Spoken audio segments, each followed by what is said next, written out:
And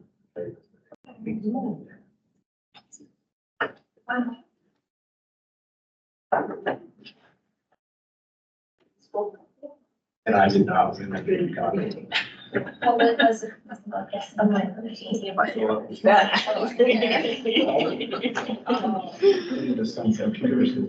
Right, Carly? Yeah, I hope it.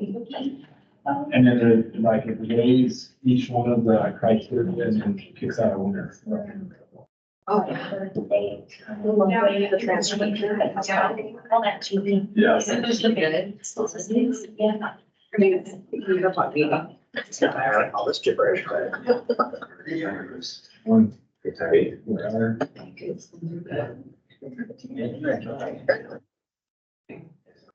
Absolutely.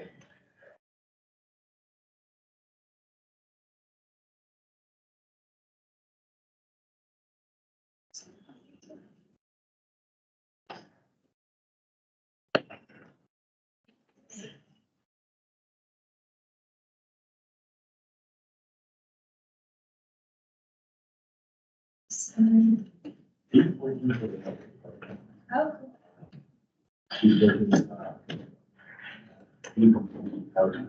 Okay. Yeah, so.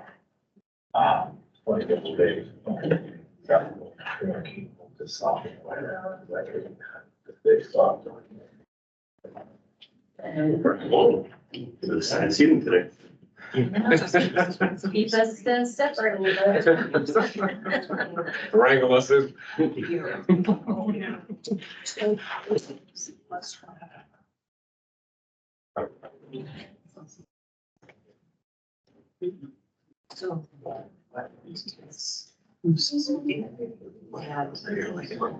Six up right now, went into my hand and talking. So then I'm good. Good morning, everyone. I'd like to call this meeting of the Community and Economic Development Committee to order. This is Thursday, June 6th at 9 a.m., 9:01 at the training room at the Development Services, 4700 Elmore Road. We'll start off with assembly member introductions. My name is George Martinez. Scott Myers. Karen Brogan. Zach Johnson. Mark Littlefield. Thank you. Christopher Son. And we have Assembly Member Constant on the line. I'm here. Just a note of technological advancement today. Today is our first day that we are experimenting with upgraded technology for better connectivity to the public and to each other with respect to our remote viewers and participants.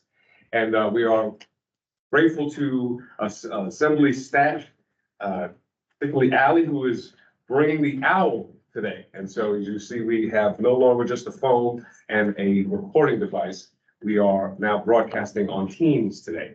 We also have Assembly Member Volan online. Thank you, Member Volan. Yes, sir. Thank you.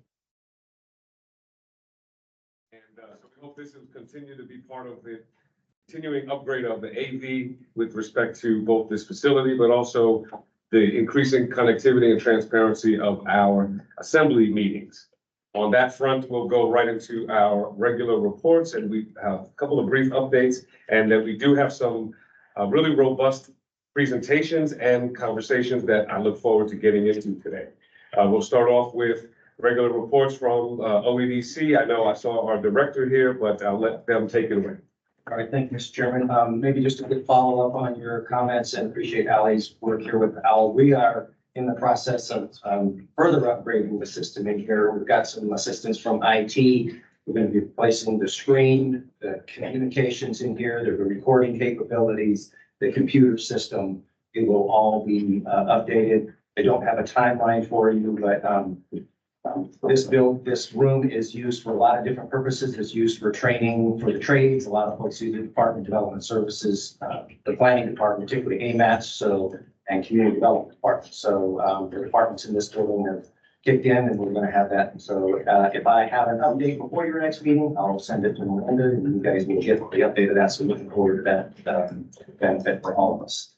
And then I think from our office, the only thing I just mentioned that all the departments are working or have completed their drafts of their transition reports. So they've submitted them to me. So I'm working on that. The administration has asked that we have those available to them on Monday for their review. So I appreciate the departments, and there's a lot of, I think, insightful information that the incoming administration will benefit from, and potentially the assembly as well. So thank you, Mr. Chairman. That's all I've got for community development.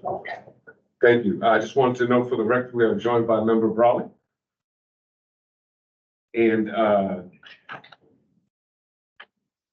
should I go through development services? Yes, let's go ahead and go down building and then public works. So, development services, adoption of the 2024 ICC code discussion. Turn it over. Great. Okay. We are initiating the process to, please introduce yourself. Oh, Greg Slade, Development Services. Thank We are initiating the process. It's gonna be about an 8-month process from what I've been told. But basically work with the building board and then we form other committees. But we are currently on the 2018 ICC family of codes. Those update every 3 years. We did miss the 2021 update. And so we're going to be 6 years behind if we don't update, don't adopt the 2024 version. So we're forming the committees necessary to do that. And along with that, we have to look at all of our local amendments, our policies and procedures, and see what else needs to be updated. So it's a process, but that's happening. Yes, Member Brawley? Yeah, I wonder if we could back up a little bit. Can you explain what ICC codes are, why they get updated, and then kind of what, it sounds like there's maybe the international code, right? But then what policy choices we have within there, what flexibility? Yeah, it's the International Code Council, family code. So along with that, you have the IBC, the IRC, which you're probably familiar with from all of our 3 and 4-plex discussions. Actually, if I could ask if you could spell out acronyms, because it's not just for me, it's for the. Oh, sorry. Yeah. That's the International Residential Code, is International Building Code. Along with that, there's structural, plumbing, mechanical, electrical, and architectural, and fire. Yeah, so it's the life safety codes for our building. It's what we review in order to issue permits.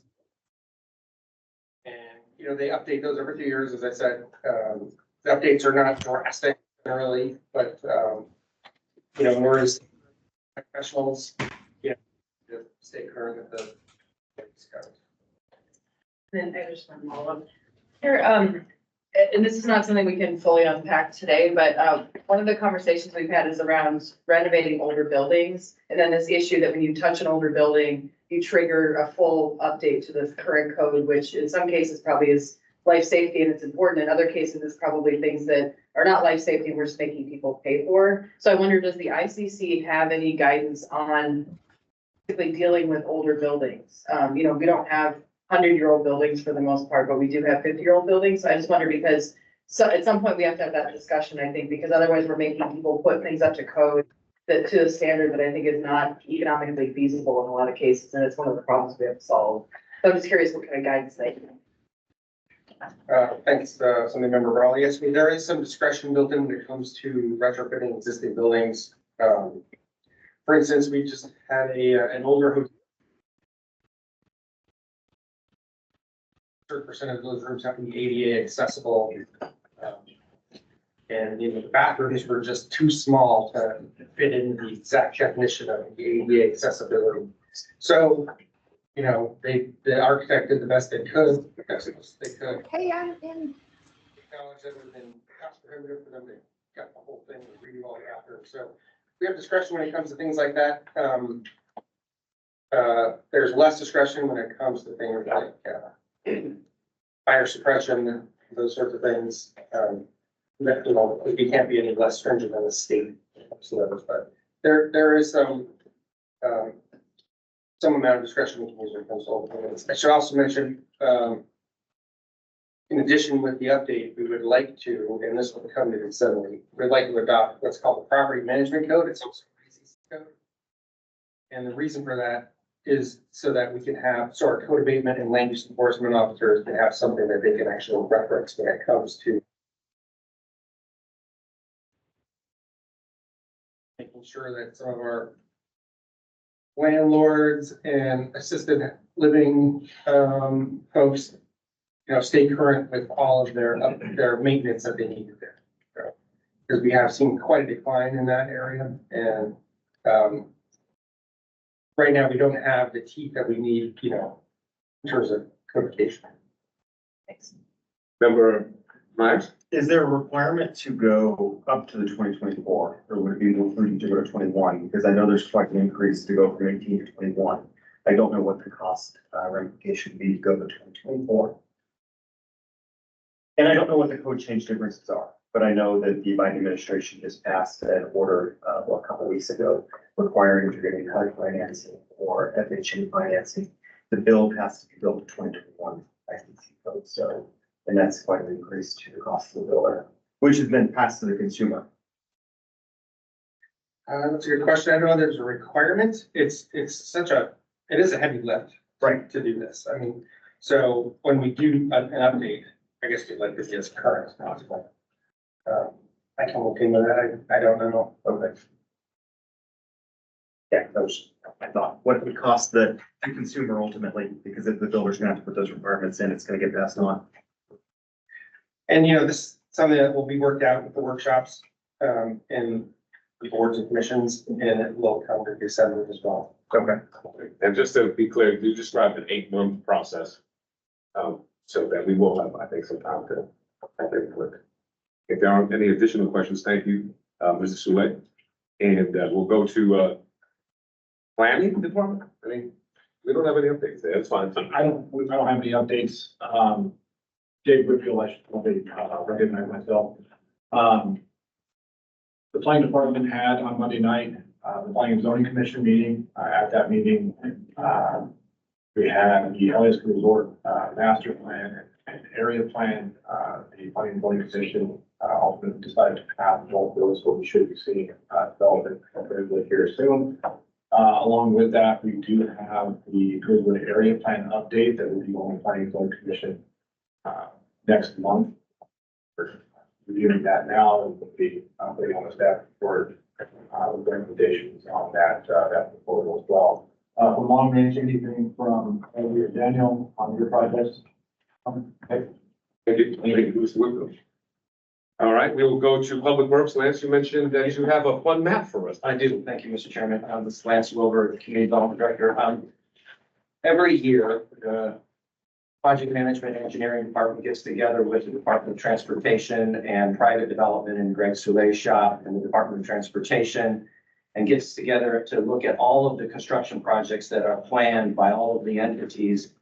It's for two reasons. One is so that in the event that we have parallel large projects going on at the same time, that they can be coordinated for traffic control. So we have a map here that's been created. We'll make it available online and send it to the assembly staff. But what you have is basically the name of the project, a name for a point of contact if you have a question about something that's going on in your neighborhood, and then a phone number. So that'd just be a helpful tool for you. And in addition to this, I believe that maybe the assembly members have received a link to a website that's also available in Project Management Engineering that has a lot more detail about the projects that are going on in your neighborhood. And if you haven't, I will make sure that you get a handle on that one. I think it was provided as part of a capital improvement briefing that's been available. So it's a tool we've used for a while. And I hope it's helpful for you. So from Public Works, I want to share that. One of the projects that's on here, I'll sort of highlight recently, as many of you know, the traffic engineering group has put together a pilot protected bike lane. It is on 6th Avenue. If you haven't been downtown, take a look at that one. We'll get looking at that one closely. We're going to learn from it, the use, and then some of the things that we see, how we might be able to improve it. And right now, again, it's a pilot, it's a summer activity. So that's what's going on, probably the highlight in traffic engineering. They did recently hire a new position for Vision Zero. So that will be really focused on how we can address, mitigate, and reduce the number of incidences primarily with non-motorized individuals. So looking forward to that group coming together. And then on the maintenance and operation side, I think we've done our complete first round of street sweeping. We're doing some cleanup in our oil separators. And frankly, we're also prepping for winter. We are in the process right now to acquire some new snow removal equipment, some blowers, some graders, some plows. So we'll keep you updated on our progress on that. So got a lot going on in Public Works right now. So I think those are the highlights for the group this morning. Thank you, Lance. Appreciate the update and appreciate all of the work that Public Works is doing, and especially the forward-facing stuff. Thank you. Any updates from HL? Mr. Chair, I'm sorry. So, I have a question for Mr. Wilbur. Mr. Wilbur, I'm Yes. looking at the ArcGIS Anchorage street sweeping status, and it doesn't show that the whole city is done. And in fact, I had some concerns from my neighbors. The map shows the whole of North Anchorage District, except for downtown and a part of South Addition, are not swept. So is it that the map is just not up to date? I will verify, I believe so. And we had to sweep downtown in order to do a lot of the painting that we've done, so. Yeah, downtown was first, and that's fine, but it's like sector 1, 3, 5, 6, 7, 8, 9, 10 through 20 are not reported done, and I did have a complaint yesterday, so I just would love to be able to tell them it's done. Thank you. I'll follow up with you, Mr. Constant. Thank you. Thank you, Mr. Constant. Additional questions from members? Thank you, Lance. And Real Estate Department, if any HLP update? Good morning, Tiffany Briggs, Real Estate Director. On the real estate services side of the house, we have, a public hearing and assembly action scheduled for tax foreclosure sale on Tuesday. This is for properties that are delinquent for tax years 2020 and any previous years. If there's any questions about that, let me know, but it's kind of a sort of annual tax sale that we have. On the HLB side, since I guess it's been a month since that last update, the Fulton Hills tract plat did record, and tracks 1 and 2 Fulton Hills subdivision were conveyed to CY Investments. Thank you. Thank you. There are no items from the members. I just want to acknowledge that member Salt has joined us online as well. Great, member Brawl? Yeah, and this is something we've been emailing about, but I just wanted to share it since we're in a meeting. So there was an item that was introduced last meeting on the agenda, or there's two. One of them is the foreclosed properties that Ms. Briggs just mentioned. The other one is the Laurel Acres subdivision and the city holding onto those properties. So we've been emailing, and I know Dean is out, but we've been working with him too, around basically, there's a Supreme Court decision around, it was Tyler versus Hennepin, and it had to do with, when the city holds onto property and then whether the owner can get equity and what, anyway, there's a legal issue there. And so right now the proposal is just to postpone that item. So I'll say that in the meeting. And then I don't know if I'm assuming we'll postpone it to a time certain, but just that particular one, there's an issue to be worked out and probably a code change. And I've talked with HLB and it's not an issue to delay that particular item. And there's two items, so it's just one of the two. But I just want to mention that since we've been working on it. Thank you And so for don't the be heads up. surprised when I say that on Tuesday. Right on, thank you for the heads up. Well, if something's gonna be pushed off the agenda Tuesday, I think we'll always find flaws. But thank you for the update. And just to remind any members that are online, if you do have any questions or want to get in the queue, just text me and I'll get you in your queue. Okay, great. Member Constant text the photo. I'll share it with Lance, and I think that's what Member Constant is requesting, so I'll pass that on. Thank you, Member Constant, for the text message, and you probably get it directly yourself. Mr. Will. Cool. We'll move forward into unfinished business. I want to appreciate that we had a conversation at our last meeting around the site access fit report. We didn't have all of the members participating, and we didn't have one of the folks who were involved in the development of the report present as well. So it was requested that we bring that conversation and we continue it today. And we invite Melissa Babb here to present any reflections or answer any member questions that they have. I think there were some member questions from our last time, and Member Brawley, I think, has some questions as well. So we'll have a few minutes of this discussion. I'll open it up, and if just to start it off, if someone, Member Brawley, would you recap for us the why it is important that we bring this conversation back today? And I think that would be a good opportunity to then open it up to Melissa Babb for any presentation. Yeah, and I'll be brief, and also planning staff can jump in. So this is part of the multi-year site access story. So if you remember, there was a code that went into effect in January. We've heard, and I know other folks have heard, a lot of issue about implementing that code, you know, using it and how it's affecting current developments or potential future developments. So there's been some fixes in code right now. The Assembly passed an amendment that basically holds those new standards, in suspension until next year, but there's still pieces of the code now, so we're still hearing there's concern. So the planning staff, in response to kind of these concerns, I think, commissioned a consultant study to look at the code, to basically test it and see how it impacts hypothetical developments. And so that's probably where I should stop, but that study we got a couple months ago, and so we had a preliminary report last month. And so just wanting to hear directly from the consultant, like what the findings were and what the recommendations were. I think that's a perfect setup. Are they in a good position or should the presenter move forward or are they fine where they are? I think it's next to it. If you wouldn't mind, come on a little forward. We are also exploring the limits of our technological advancement today, so thank you. We'll be definitely seen there. Just introduce yourself and then give us the opening. Sure. My name is Melissa Babb. I am here at the gracious invitation of the planning department to present the findings of the test fit report. But I do not represent the planning department on this matter. They have their own opinions on these topics.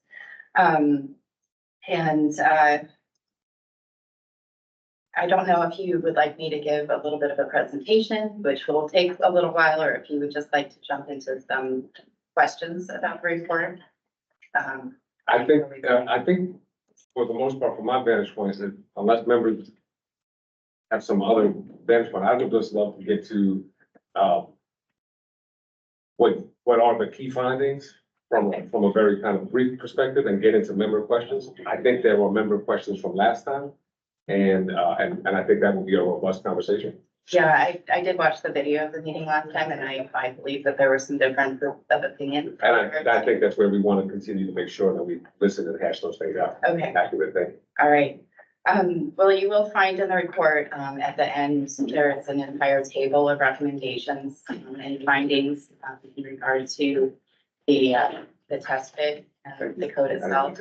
The findings and the recommendations ended up not being limited to the urban context site access code, which is the main topic of this conversation, but also touched on other portions of the code. I'd say that the main takeaways from this study, in addition to these findings, were that there are portions of the site access code in the urban context areas that are extremely valuable. They do meet the intent of the comprehensive plan.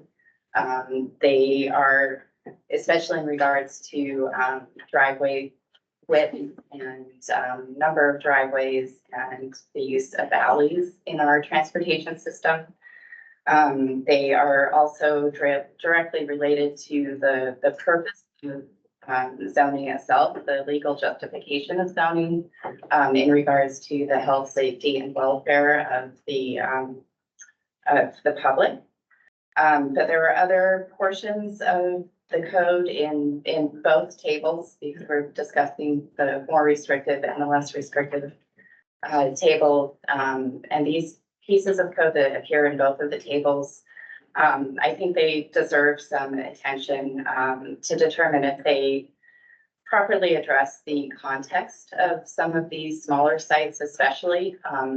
This study was limited to small sites in the urban context areas, but the site access code touches all size sites, and it doesn't just touch residential, it also touches on commercial development as well.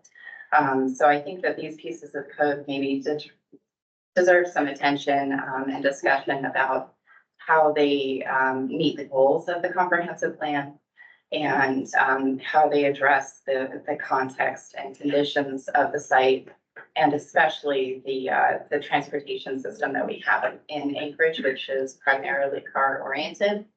And frankly, not exactly geared towards pedestrians and bikes. So I think those are the main findings. I also want to maybe address the fact that there were two very, very different opinions about the results of this in regards to 3 and 4 plexes on small lots in the urban context. The planning department determined that this report found that you can build a 3 and 4 plex on a small plot in the urban context areas. And then Tyler Robinson is here, and he held up the report about 20 minutes later saying that he believed that it proved that you could not actually build 3 and 4 plexes on small lots in the urban context areas. So 2 very different opinions. I'd say they are both correct. Ryan was absolutely correct in saying that if you can put 4 units on a small lot and still meet code in these areas, absolutely not a question. But once you want to provide the amenities that most people like to provide those units, like garages, parking spaces on site, then the urban context code requirements do complicate matters and do greatly restrict that ability to provide amenities that Cook Inlet Housing, for instance, might want to provide with their event. So. Thank you. We have a question in the queue, and so members, if you're online, you want to get in the queue, text me. Members here, I'll start to see you, but member Bowles. Thank you, Mr. Chair. Yeah, this has been sort of a very interesting process to go through with this one. And I appreciate the work of the consultants and putting this report together. I think it was very helpful. I guess I'm curious about, I want to hear more, I guess, about the key takeaways, the recommendations that were adopted by the planning department versus those that were not. Maybe hear a little bit from the presenter, from Ms. Babb, about those recommendations and why she feels they're important. Also open to hearing from planning, maybe about their methodology of why they chose to accept some of the recommendations but not others. And then one of the things that I think, if we go back to how this sort of all twisted and turned and became, how we got to where we are now. There was the ordinance that we amended, creating these context areas. And then we said, well, why are we sort of treating these areas as special and carved out? And, we're sort of putting maps around them and saying that these parameters should exist in these geographic areas. But even the context within some of those areas is not the same. And I think one of the things that we've heard from some of the home builders like Cook Inlet Housing Authority, who have said, this is challenging for us. Can you please put a pause on it? Can you make some changes? But one of the things that they've expressed that they're open to is all those alley access requirements.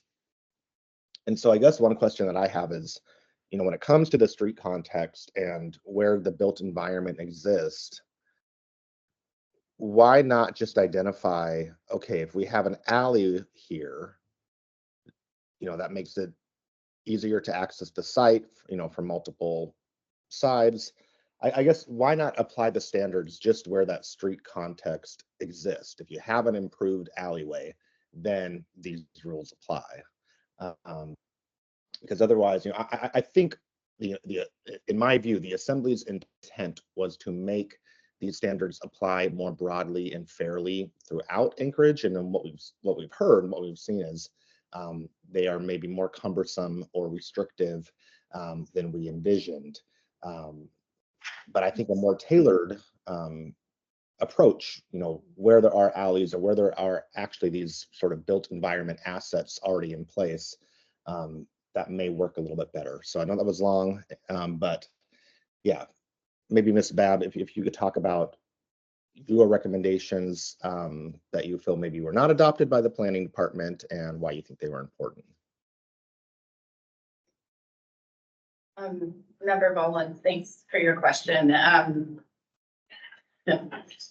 That's a huge topic, and I think you probably noticed that the table of recommendations is very large. There are many, many recommendations that are included in this report. So I can't speak to all of them and to which ones were adopted by the planning department and which weren't today, I think, but maybe I can just touch on the matter of the map and the alleys. And just say that based on our findings, the site test fits were difficult for small lots in the urban context areas. And in recognition of that fact, some of the recommendations that we made were intended to provide a little bit more flexibility based on the context of the lot. So if it were an interior lot that was only 50 feet in width or less, then we made some recommendations as to in regards to the width of the garage on the front of the building, the width of the driveways and things like that, that, like I said, might provide a little bit more flexibility to provide parking on the site and would frankly match what already exists in code that is allowed for townhouses in similar context. So in regard to the map and the attempt to apply these and more broadly, there are several different avenues that might be taken with that. You might be able to apply these in a broad manner if after a few adjustments, there might be adjustments made for smaller lots so that they're not penalized by this code. And the context is taken into consideration a little bit more. Excuse me. Or you could base it on the context of the lot itself. So those lots on alleys are required to strictly adhere to the more urban context requirements, which is actually much easier than what we were trying to do in this report. The lots we were dealing with in this report did not have alleys, but if you have alleys, it's a whole nother story. And lots that only have one frontage, that's the same story. So if you have two street frontages, it's much easier to meet the requirements. So, and then there's a question of sidewalks. If you're requiring special things to happen on the site for pedestrian circulation, how much of that makes sense if the street itself is not, does not have any pedestrian infrastructure on it. So I think this is a larger question that does deserve more attention for sure. And I don't think that I can solve it in the next 2 minutes. Yeah, thank you. Thank you, Mr. Chair. All right, thank you. Member Brown. Yeah, I guess where my mind goes, especially because we don't have time to dig in, and honestly, I think this particular code is so complicated, it's hard to even get your head around it, right? I guess I'm going more to process, and this is a question for the consultant, but I think also the planning department. So what we've heard, so where we are right now, like I said, is there's basically what was put into place is now effective November 2025. There are still some pieces that are in place that we keep hearing are still a problem. So we have some options. We could basically write a repeal ordinance and put the code back the way that it was before this was passed. We can attempt to make some targeted changes. Maybe, if we ran through the whole list of recommendations here, did an ordinance that way. The proposal that I put on the table originally was to have a working group and take the time to work through this and decide what are we trying to do? Where should this apply, and kind of get more community buy-in and more understanding of the code up front. And I say that also in the context of, we received an email this morning, basically from Anchorage Citizens Coalition, who is saying, do not touch this code, and really shows a lack of understanding of what the actual problems that we're trying to solve with this particular section of code. So what we are also going to see is a lot of basically community, probably opposition just to the idea of changing it without the understanding of the actual economic implications that it is having on building. So we've heard from multiple developers, that not only would projects that have already been built not be able to be built today, but projects that are being considered to be built are also maybe not feasible. And so we are harming ourselves when we're trying to build more housing, we're trying to build more things. So all of that to say, I guess I'm curious from the consultant's perspective and from the staff's perspective, what is your proposal forward? And what do you think of this idea of, is there something we need to do immediately? Because we're hearing that there is a problem. Are you guys willing to participate in a working group? That I'm certainly willing to participate in. How do we solve this? Because where we are is 3 years later and it's not any better than where we started. And so that's the problem we're trying to solve. So I'm just curious, initial thoughts while we're in this meeting, and it's something we'll have to continue offline. Member Raleigh, as, like I said, I can't speak for the planning department. But based on my experience with the downtown code, I don't know if everyone is familiar with the fact that I led the working group to rewrite chapter 11 a couple of years ago. Based on that experience and based on the experience of going through the site test fit for this code, I would support maybe a reset back to where we were at the beginning of this year, not a repeal of this code, because I think that there are some valuable pieces of code here that are preventing some of the patterns of development that existed in the 70s and 80s that everybody hates, nobody wants to return. So maybe a reset and then a working group that involves not only the planning department, but members of the design community, perhaps the members of the development community, and hopefully some members of the communities that would be impacted by the next areas. But in order to do that, they would need some policy guidance from the assembly and heavy support from the administration in how to address issues like how much of the burden to improve the built environment should be shouldered by the private sector, and how much we might be able to support the community with improvements to the street and the pedestrian infrastructure in town, because this code is trying to address the fact that some of our streets are not walkable and trying to preserve those that are walkable. And so maybe an investment in our streets and the walkability of our streets in association with some improvements to this would meet the goals of the community in these areas.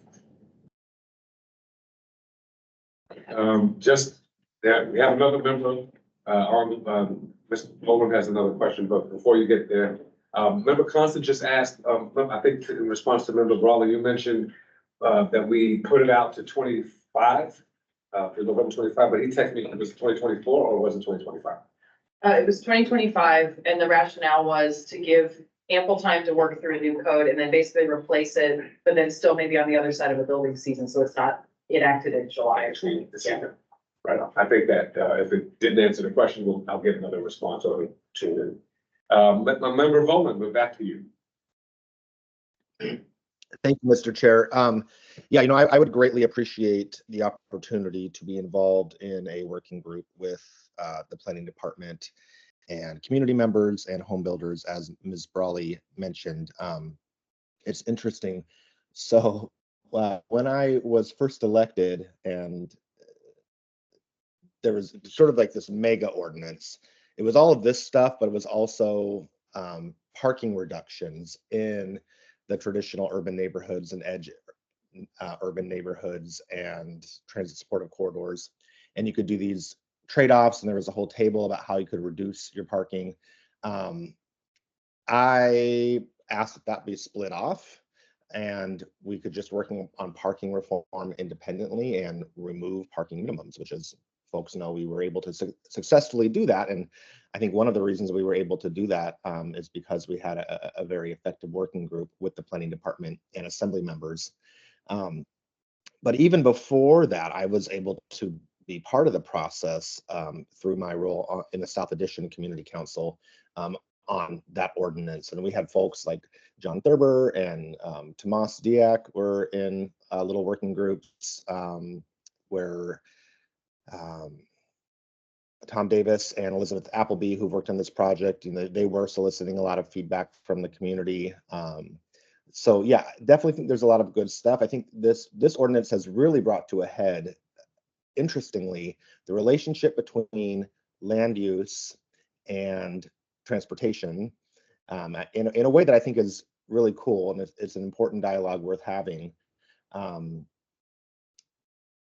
I think it also potentially could be cool if we are able to convene a working group and flesh some of this stuff out, to bring in our new Vision Zero coordinator to be part of that working group and give us some input on behalf of the traffic department and how we can make our neighborhoods more pedestrian friendly, etc. And there's trade-offs, right? We want to make it easier to build housing, but we also want to preserve the great assets that make our communities more walkable and livable. So anyway, I'm volunteering and I'm just throwing that out there. Thank you, Mr. Chair.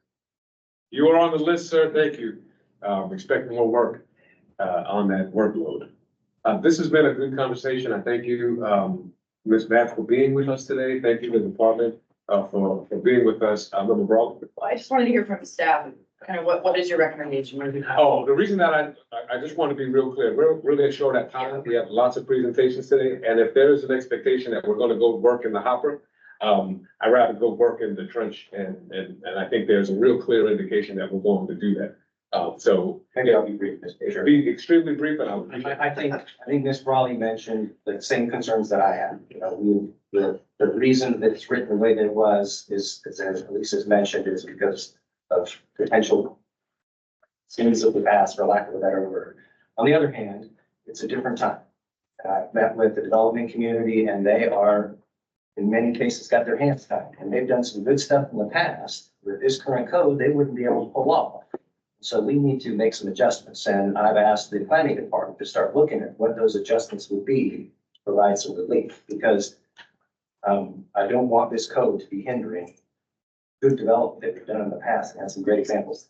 And to Lisa's comment about the cost of some of the site infrastructure that might be maybe a one-off or not connected, I think that's a legitimate concern of them. And I've talked, I'm thinking about how we can do that as well. So I do think it could be improved. It needs to be improved. And I don't want to throw it all out, but it does need work. So I'm helpful with the working group. The planning department is like ready to go. I think this is Dr. Baldwin had some good points. So yeah, it does. And I've met with Mr. Robinson and a couple others, and they do have some concerns. And they're basically on park until we make some changes. And so I don't think we can wait till November 25. So we'll work on it. Right on. So good. We have a commitment to working on it. And I'll just close off with this. There very rarely is a direct line to a fix in government and bureaucracy, right? And so I think this is really a great case study with respect to pacing of change.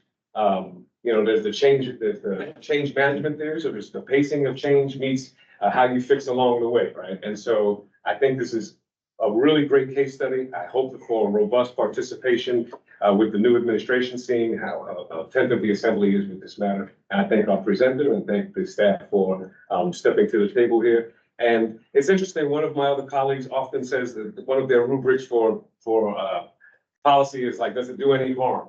And so I wrote down, do no harm. But I also wrote it with the double entendre of with a K N. So like, do you know the harm, right? And so I think it's an interesting test, and I think this is a great case study, and that we can all learn a lot from. Thank you for the presentation. Moving forward, we have a Assembly Housing Action Plan progress update, and we have Claire Ross going to do it. We have the staff member Ross, and if you wouldn't mind, lead the way. Thank you. Claire Ross, I'm the Assembly's Legislative Services Director. I'm going to be tag teaming with Allie Hartman, the Assembly's Communication Director. We just wanted to remind everyone of the Assembly's Housing Action Plan that was developed last fall and passed in December. And we turned it into a progress report. So maybe if you could scroll down a little bit to keep going right in here. You can just see on any page. Before, the action plan just had the list of strategies, and so I went ahead and put them into tables and put a lead, actions, and status for each one. And, these ones haven't been worked on yet. But some of the ones above have some information. But anyhow, we just wanted to remind you this exists. We hope everyone, assembly members and planning development staff, can look this over and let us know if there's anything that you are working on in here that we're not aware of, so that we can keep it up to date. And then for assembly members, you pulled the ones that are most important for you for 2024, and that's in your assembly work plan, that you will be reviewing at the rules committee next week. So there's, really no need to take action from this plan, but just know that it exists. Let's keep it updated. And then, as you come up with your 2025 work plan, you should remember this as a resource to see how you did on your 2024 goals and pick from this menu, to set your 2025 goals. And then we also wanted to remind you that you funded several housing, you funded money for us to do contracts because we couldn't do all of this work in-house. So we did contract, with Rising Tide Communications to do housing communications and update our housing action website. So we'll be sharing that with you, and that's kind of for the public to view what you've been working on and get some background and issues, and so that everyone has access to the same information and reports that the assembly has been learning from. And then we have also hired Robert Hockema. Yeah, sorry, Robert Hockema is doing a data project, and he's unable to make it today. He was going to present, so Ali is going to be presenting on that, but he's helping us with the metrics and data that we set in the action plan. And then finally, we are going to hire a policy advisor to just help us work through all these issues as they come up over the years, since we don't have that expertise in-house. So that's my part of the presentation, and then I'm going to hand it over to Ali Hartman to update on the data collection for this action plan. I'm just gonna configure ourselves that we are good to go, because I'm gonna share my screen from my laptop and talk about it. So hello, everyone. My name's Ali Hartman. I'm the communications director for the Assembly, and I'm really excited by the work that we've been doing on the Housing Action Plan. The Housing Action Plan includes some metrics that you might be familiar with, which are intended to be indicators to the public and to you all as policymakers of the success of your work on the plan. Ultimately, the goal to realize our vision for the municipality having abundant, diverse housing opportunities, no matter your needs and preferences. And so the Housing Action Plan included these measures of success, and each indicator has a related 3 to 5 year target, which reflects either an increase or a decrease. Some have numbers related to them, as well as a data source.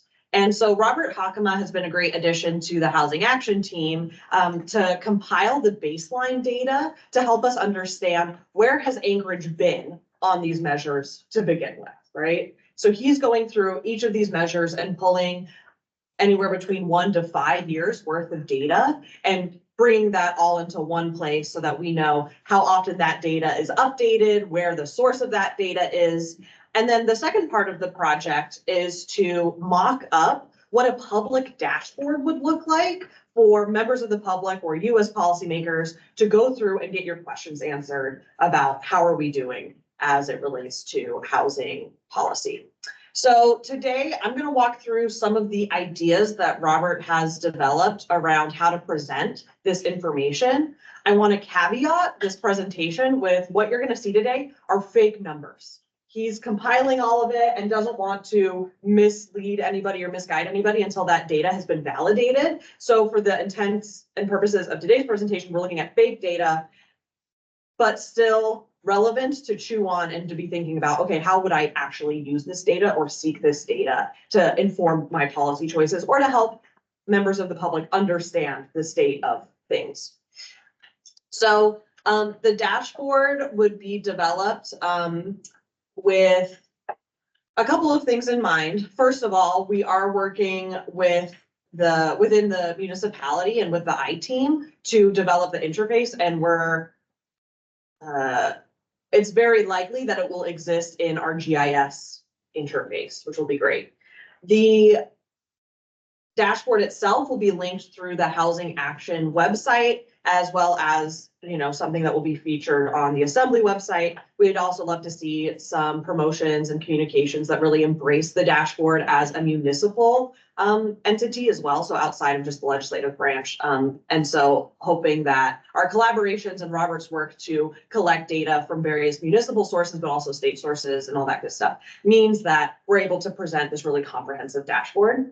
And so here in Google Sheets, we're about to look at what would be like a mock-up or walkthrough of what this dashboard would be. And we're really looking for your feedback and direction in this early phase, so that as we start getting into the development piece with the I-team, the innovation team at the municipality, that we already have some guidance from you all about what you're looking for. Any questions about like the context before I get into it? Okay, great. Love. So the very first page that we'd like people to be presented with is some context around the Housing Action Plan and the indicators at large, right? So what are we looking to see through this data? So this is a, copy and paste of the indicators that are in the Housing Action Plan. We might explore ways to make this piece a little bit more interactive. So, for example, if you were interested in the number of renovated housing units, that you would click it and be brought to the data set about the number of renovated housing units.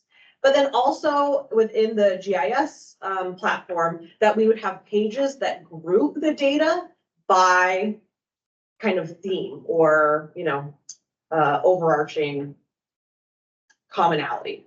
So here in this tab, we have housing units.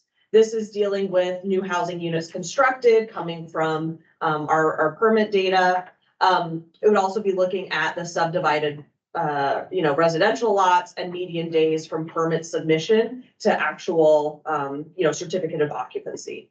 So each of these is showing change over time. So each of these is, reflected as a bar graph.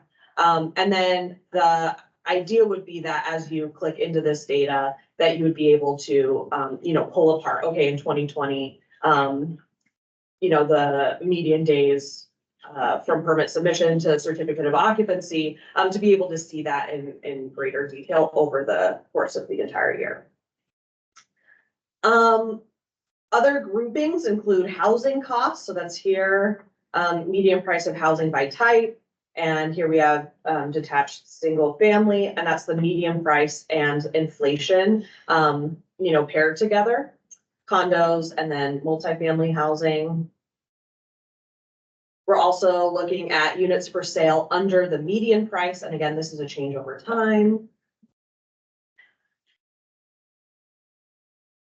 It's big. Yeah. And then housing investments is one of the next theme pages. This page is really exciting and isn't directly referenced or established in the Housing Action Plan, but is a really good idea that's come forward in the last couple of months, which is looking at a map of Anchorage and looking into the housing types available by district. And then the final part of the dashboard would be some instructions. And so you might see this on other municipal dashboards, like the online checkbook that recently launched has a splash screen that's like, how do you navigate this page? And so rather than having it as the front page, we thought that we would offer it as kind of an index or something on the back side, so that folks, if they need that information, can see it, as well as sources. So linking to the sources of the data. Now, there are a couple of things that I wanted to highlight for you all as factors in the development of this dashboard. And the first is that this data source column shows lots of data sources, right? And some of those are data sources that as a municipal agency, we're able to tap right into. Some of them are not, right? If we're looking at MLS data or, state source data, that's something that has to be manually pulled. And so, one thing in the spirit of transparent and accessible government, that you might all, consider having in the back of your mind is how do we make our technology speak to each other better? And I think one of the great opportunities is recognizing where, there are a couple of different platforms that are, permit center staff use. And it would just be really great to just tie right into that and automate as much as we can. So it's important to recognize that right now, the implication of this dashboard is that it would be a manual export of data from all these sources and then importing it into the dashboard. And that just doesn't feel as sustainable or as accessible to the public because it will take some time to turn around. Okay, so with all of that said, are there elements of this first and foremost that excite you, or maybe parts, like pieces of data that you have been looking for that aren't reflected in the indicators or in what we have in the dashboard yet?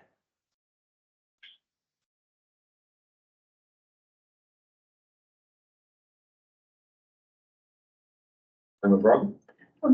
Maybe, and it may be in here and I just don't know, but Yeah. maybe apartments or rentals that are sitting vacant. Mm. They may not be abandoned, but they're not in service for whatever reason. Yeah, so looking to.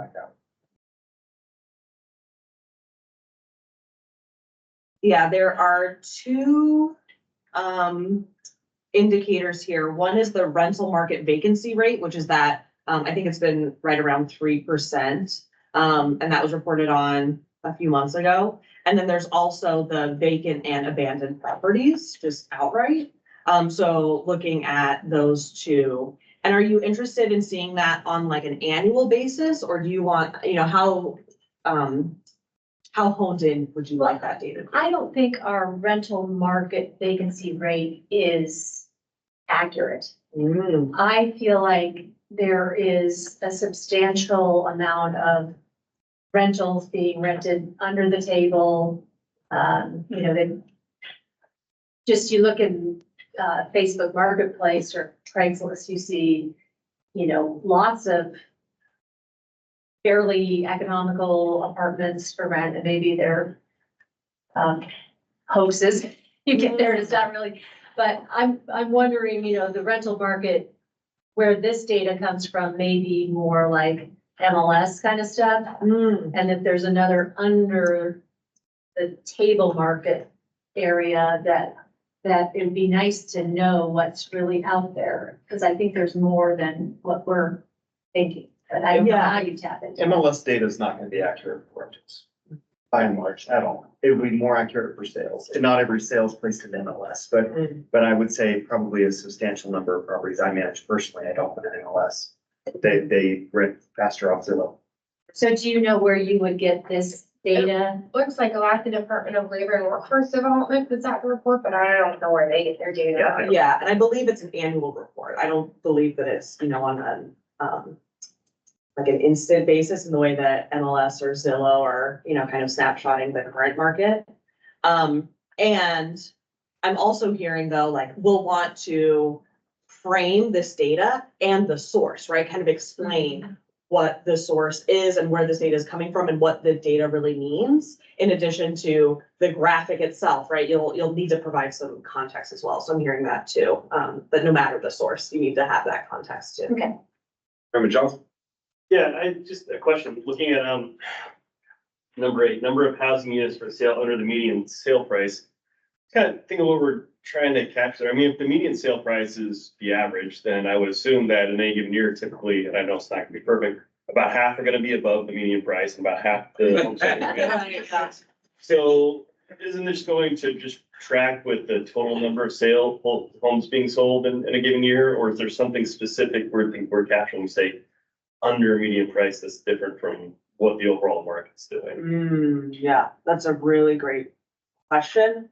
And Yeah, I think, that is a good point. I mean, one option could be average. I don't know how it's tracked, because average is it's not the middle of the data set, right? It's like so it includes outliers. I mean, I think at least my intent was looking at something like this is what is affordable to people, who it's either a starter home or basically like people who don't have as much money, right? Because we're not trying to solve the problem of the $1 million home. We're trying to solve the problem of starter homes, condos, senior housing that people can downsize into, right? Like those smaller units. So maybe that's not the right measure, but that's that's the shortage in the market that we're trying to deal with.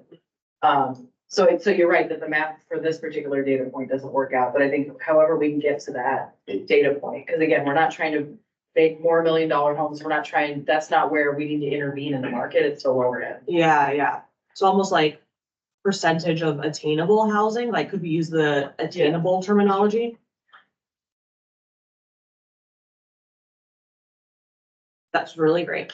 And I am butting up against my time, so I'll open it up to any outstanding thoughts or questions, and then otherwise we'll share this out as well for you all to digest and think about. I know it can be a lot to take in, but we're at the point where we really want to make sure that as we work towards what the dashboard will look like, it's reflecting how you all will seek to use it.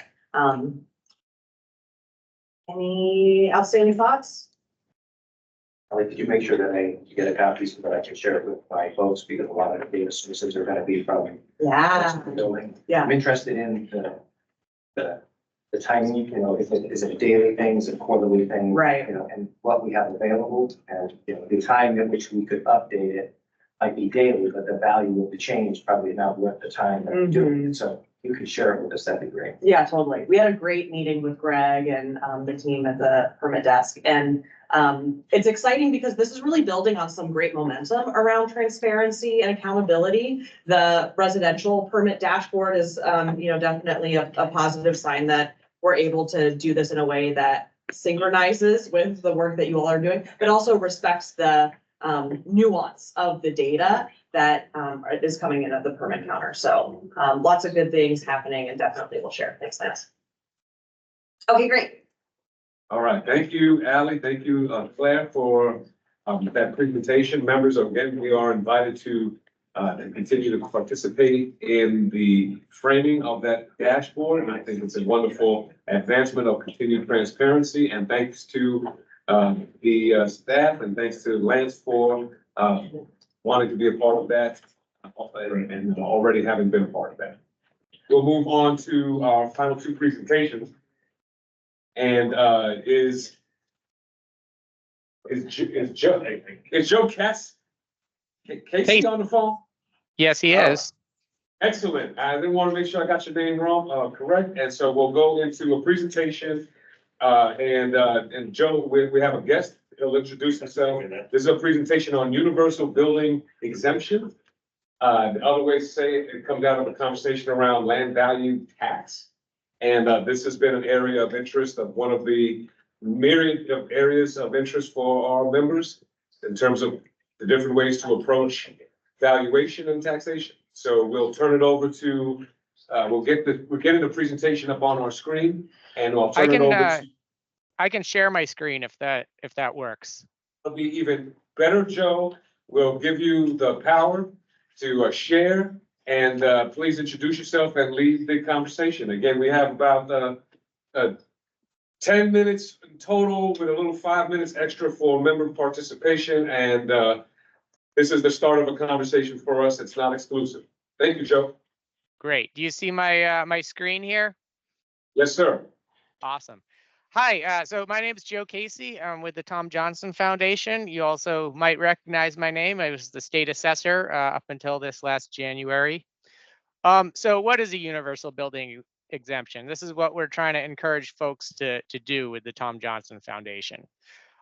So very simply, you are exempting all the improvements, all the buildings in the city, and you're pushing all of that property tax onto the value of land. So it's kind of like a lot of the things you've done in the past. There's an economic development exemption downtown that you've put in. I know you tried to do an ADU exemption. I loved that, but when I was the state assessor, it wasn't within state law, so it wasn't allowed. But I thought it was a great idea. But this is bigger. This is broader, and it would apply to everything, and it would have some of those same effects all over the place. So it's simpler. It's not a patchwork. It's not, you're not picking one area or one project. It's transparent. Everyone sees it's my land that's getting taxed. And it encourages growth where you want it to have, where you want that growth. It also, you know, as a side effect, usually delivers a little bit of tax relief to your typical homeowner. So that's a big thing. That's not necessarily the goal, but it happens usually in most places. And so why is that? Why is this such a great idea? I think it's because Anchorage has room to grow. You have property that's very high value, land that's very high value, and it's underutilized. And you know you need more housing in order to get housing costs down. And so this is something that works well with a lot of other incentives and sort of reforms that that can get you more of that housing. How does it work? Basically, you know this already. You've been doing this with these other kind of piecemeal exemptions. Is if you stop taxing, if you stop punishing the thing that you want, it happens more. So you need more housing. If someone owns a lot under this, they're getting a tax on the value of that land. It doesn't matter what they do with that land. If they build a high-rise apartment on it, doesn't matter how valuable that building is, they're paying the same amount of tax no matter what. That's the main economic driver here that we're talking about. And then the other side of that coin is that folks who are sitting on land that is very valuable, that's underdeveloped, blighted. I know you were trying to, there was an anti-blight bill from Senator Dunbar that got taken out at the last second. But this is another way of sort of getting at that problem. So if you're sitting on a lot that is worth a lot, but you're not doing anything with it, you're going to be paying a pretty high tax. And so if you're not ready to build, you're going to sell it to someone else who is. So what are the impacts of this in the short term? Well, none. That's not true, but that's our goal. So we're not trying to do a lot of things. I talk to people who know this is what I'm kind of promoting, and they tell me about some problem they have with property tax or some problem with schools or whatever, and I tell them, look, we're not talking about that. You can work on other problems with property tax. You can work on other problems with schools, but that's not what this is about. We're not trying to upend anything. We're not trying to make a big scary change. Most people aren't going to see a huge impact in their tax bills as a result of this. This is flexible though, kind of like I said, if you have existing exemptions that you like, that you're trying to keep in place, that you're trying to do other things with, you can keep them. You know, you can make it work for what, you know, the unique goals that you have. It's also not one of these things where I'm going to tell you, well, you got to do it this way or else it's just not going to work. If you take a few steps down the road towards taxing land more and improvements less, say you have a higher mill rate on land and a lower mill rate on improvements, you're going to get some of the benefits. If you go all the way, I think you're get more benefits. But if it can't work and you got to go, say, a 30 mill rate on land and 10 mills on improvements, that also has benefits. So again, short term, homeowners tend to be winners. Businesses are you know, pretty neutral actually on improved commercial land at least. But the majority of people end up saving a little on taxes. I said this is probably revenue neutral, or it can be. So if there's some winners, who are the losers? Parking lots. You know, people who have a lot of land that's underdeveloped. Speculators, people who are holding on to land, hoping the city builds up around them and they make a big profit and then sell it. And we're saying, you go first, speculator, you build. Yeah. So again, it's revenue neutral. It's maybe simpler to administer than this network of exemptions. You're going to have to keep some exemptions, obviously, under state law, senior citizen, religious exemption, cemeteries. If you want to keep some exemptions, some optional ones, you still have goals of, say, protecting a salmon habitat or something like that, that can also happen. So We actually did some modeling. I work with a company called Value Base, and they actually looked at Anchorage, and that they gave some major kudos to your assessor. He's doing a great job. They said they pretty much couldn't improve on his assessments. So we actually used your values in our model, and I was shocked, frankly. This is kind of the extreme version because it was kind of the simplest one to model, but we saw a 25% tax savings for improved residential property. That is removing all existing exemptions and exempting all the buildings and putting all the tax on land. You're not going to get there legally. You probably can't get there. You have to keep other exemptions in place. There might be other ones you want to, but this is the directional model. So if you go part of the way down the road to this universal building exemption, you're going to see some of that 25% savings for improved residential. On average in this model, improved commercial saw pretty much no change. And then again, depending on what exemptions you leave in place, that's what it's going to look like. So here's what I'm really excited about. And it sounds like you're excited about this stuff too, based on just sitting in on this meeting. The long-term impacts, right? This is going to encourage development exactly where you want it. You want a denser, more walkable downtown, more affordable so people can live there. More people can live there right next to where they work. They don't have to commute to work or take long commutes. I would have loved to be able, I worked in the Atwood building for about 5 years. I would have loved to be able to walk to work every day. But I bought a house out in Russian Jack because I couldn't afford downtown. So that's what I get the most excited about with these universal building exemptions.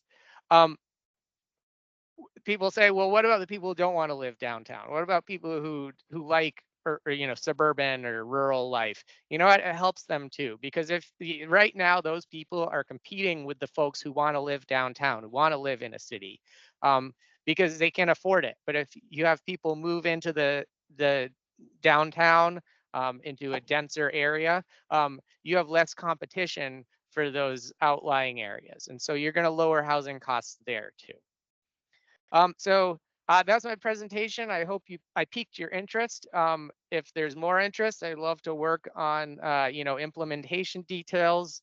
If you have questions about the modeling, I can't answer off the top of my head, but I'd love to take them down and we can go back and work on stuff. I have an appendix here, the last 8 or 9 slides. There's some good information, maybe some details related to state law and how this might be implemented. But I'm happy to take any questions now. Thank you, Joe. We do have a few minutes for a couple moments for questions from members, and member Constant is in the queue first, and then we'll go through member Braga and member Braga. Thank you. And just a note on process with this Teams system. I don't know if I heard at the beginning of the meeting that comments that go in the chat are not part of the record, and so please don't use the chat for the purposes of any discussions, because we need to keep the record on the record. And so that said, and we should, if we're going to implement this as a new model, go back to those instructions that existed through the pandemic, because they're an important. But to the question on the content of the presentation. So I am generally in principle supportive of some land-based taxation versus just the simple improvements, but I'm also hesitant because of the fact that we have $1 million homes on 50,000 square foot lots, multi-million, $3 million homes that get taxed, and there's a reason that we tax those properties in that way. And my question is, how do we ensure equitable taxation happens across the municipality? And if we just go to the land-based tax, then aren't we exempting effectively people who are making major improvements? And so I hear you spoke some about a sliding scale, and I definitely am interested in more information about that, some kind of a percentage one way or the other. But how do we maintain equity is really the question. Sure. I mean, that can be something you work on, and if we look at the details of where the value is and where it isn't, I'm picturing, I don't know if this is what you're thinking of, but the $1 million homes on the hillside, that land might not be worth very much, and frankly, that area is not necessarily what this policy is focused on. You know, you don't want high-rise buildings on the hillside. The question I get a lot actually is, you know, what about farmers?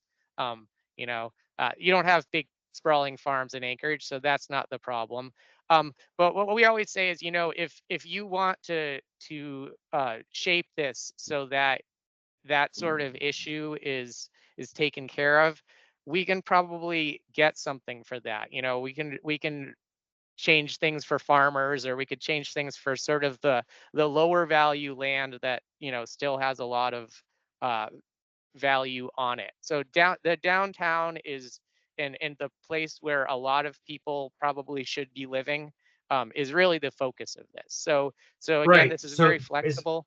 Go ahead. isn't Yep. that the rub though, right? So we have people who are living up on the hill and they're living well, they love their life, and we're subsidizing them. We're effectively paying for their roads because we live in the urban area. We're effectively paying for all manner of improvements, the way they get into town to go to work, and the process of the property taxation is a way of equalizing that on, and the structures are the way we get there. And so they would argue their land is very valuable because it gives them their quality of life. I don't know. So it's our whole purpose of our tax system is to fund our city government, not to drive people to house downtown. And so there, I have to understand more that connection, and some kind of a sliding scale makes sense to me, but I have concerns. All right. Thank you, Member Constant. Member Brown?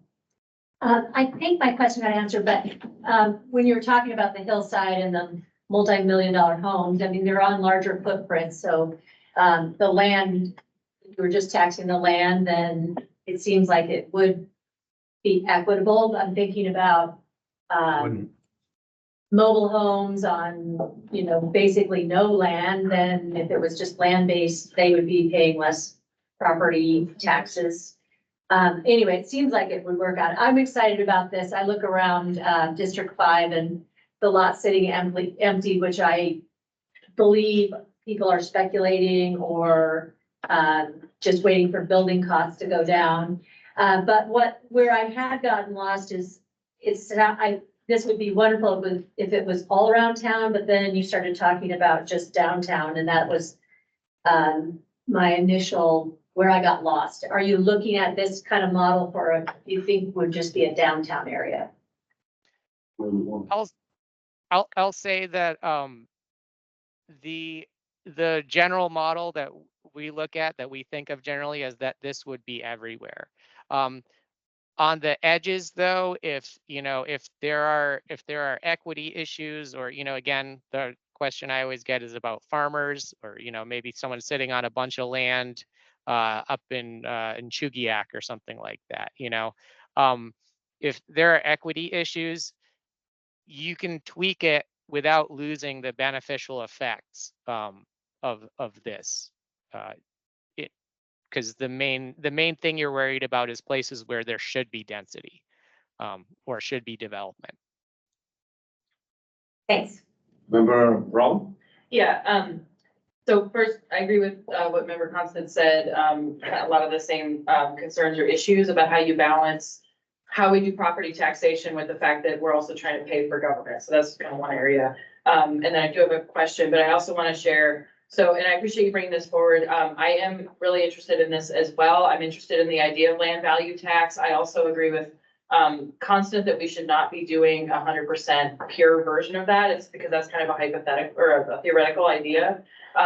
And then I'll also share, all of this goes back to a 19th century theory that basically looks at city development as a bullseye, where the center of the bullseye is downtown. That's the highest value land. That's where you want most of your economic activity. You move further out, you have your residential areas, and then you move way further out, and you have agricultural land. And then the value basically dips down as you go. And so that's the pure version of this. So when you're mentioning farms, but I just want to say also our urban development, it looks more complicated than it did in that model. So we also have to think about, like you're saying, Karen, that there's different areas. Anyway, all that to say, my question right now, and I do want to follow up offline, but right now is, what does this do for rental properties? Because you talked a lot about homeowners. All of our exemptions are built around the idea that you own property and that you live on your property, but everybody pays property tax. And so when we have rental properties that are considered commercial property, they do not have the benefit of that exemption. So how does this in general policy interact with the fact that people pay property tax through that? So this would probably actually be a benefit to those rental properties because like you said, right now you have a homeowner's exemption and that's helping, that's probably helping housing on the margin.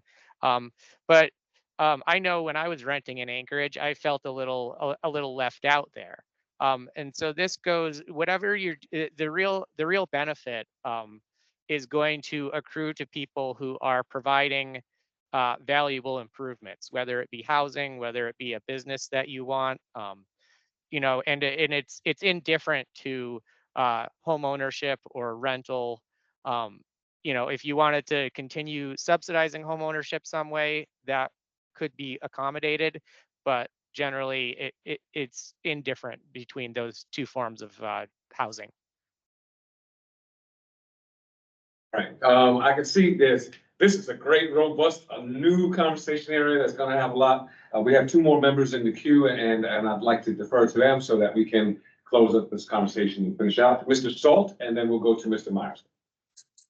Thank you. I don't have a question, just a point of information to Mr. Constant's comments. At the previous Nerd Night, Ms. Lechner with OMB put together a presentation comparing taxation throughout the municipality. And if I remember right, and Allie and a few others might have been there, it showed that the hillside is taxed at a higher rate and higher proportion. So I won't speak to it because I don't remember it all, but it might be just something worth reviewing. It might inform us better on how taxes are dispersed throughout the city. Thank you. Member Myers? I had two comments, and one of those was to piggyback on what Mr. Solt said, because I personally pay, I think, the highest millage rate, and I don't have fire service. So I'm paying the same as anybody in District 5 who's gonna have the fire department show up, yet I don't have that service. So, but my other comment was along this land tax. I'm not sure I quite fully understand it potentially, but if you have someone, District 2, for instance, that owns a 10-acre parcel, they're gonna be taxed higher when, 90% of that parcel is probably a ski slope and it can't ever be developed. Or my neighbor, for instance, who's got 160 acres and most of that's on a ski slope. I mean, it's, again, you've got a building site, maybe 2 or 3, but access to those, putting in the infrastructure to build on those is really not feasible. So they're gonna be taxed at a higher rate as well. So I have some concerns, I guess. That's all I have to say. Great. And final thought, Member Volan? Yeah, thank you, Mr. Chair. I would love to drill down on some scenarios. When we get our green card now, it already breaks it out into the assessed value for the land and then the assessed value for the building. And to Member Myers' point, I think right now the situation is that neighbor who owns the 10 acres, if he were to build something on it, he's going to be taxed more. So how do we right size it? Maybe how can we shift the proportion from the building to the land? What would it look like if, in percentages, if we could get those breakdowns from Joe? I think that'd be very, very helpful. And just on the topic of downtown, I think Joe's point was some of the highest value land is just sitting empty as surface parking, pavement, while companies that are out of state, they charge for parking so they can pay their tax and they wait for everything else around them to be improved, sit on it for years. And that's just not the best and highest use of our land. So how can we have a taxation system that encourages people to develop their property rather than penalizes them for doing so? But definitely appreciate Member Myers' points on some of the, geologic considerations. Anyway, thank you for the presentation and thank you, Mr. Chair, for inviting this conversation. All right, well, thank you, Member Volan, for introducing me to the conversation with Mr. Joe. Thank you, Joe, for being with us. Don't go too far. We'll have lots of follow-up questions. And as you see, there is an interest in our assembly to explore some of these questions and potential tools in our toolbox to be able to instigate housing and keep things equitable in our community. Thank you, Joe, and thank you, members, for the robust conversation. We'll move into our final presentation. Member Volan mentioned cool earlier, and as you all know, I'd like to bring cool things to our community as well. We have on the line Marion Call, who did a presentation with us a couple months back in the winter time, letting us know that there was going to be a report coming out on the music ecosystem of Anchorage. And Marion Call, the time is yours on the presentation. I would let you know, we are officially 7 minutes before the end of the time. Just before the end of hour, I'll ask for my colleagues if we could extend right now just a couple extra minutes to finish the presentation, but we'll do that with the flow. And Marion, the floor is yours. Thank you. Thank you. I'll let you know my internet's a little bit dodgy, so if you need me to repeat anything, just say so. I am out on the road doing music work right now. I'm in the Seattle area, connecting with King County Creative Economies.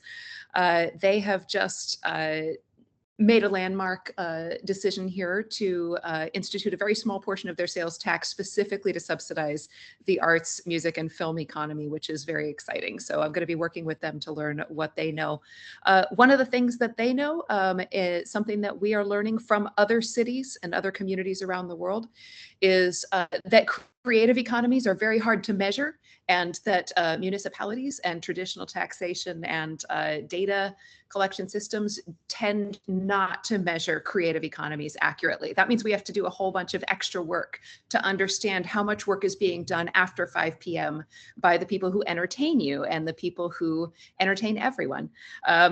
So we have just undertaken the Alaska Music Census last year, and our report on it came out in January. Thank you so much to the municipality of Anchorage for supporting that work.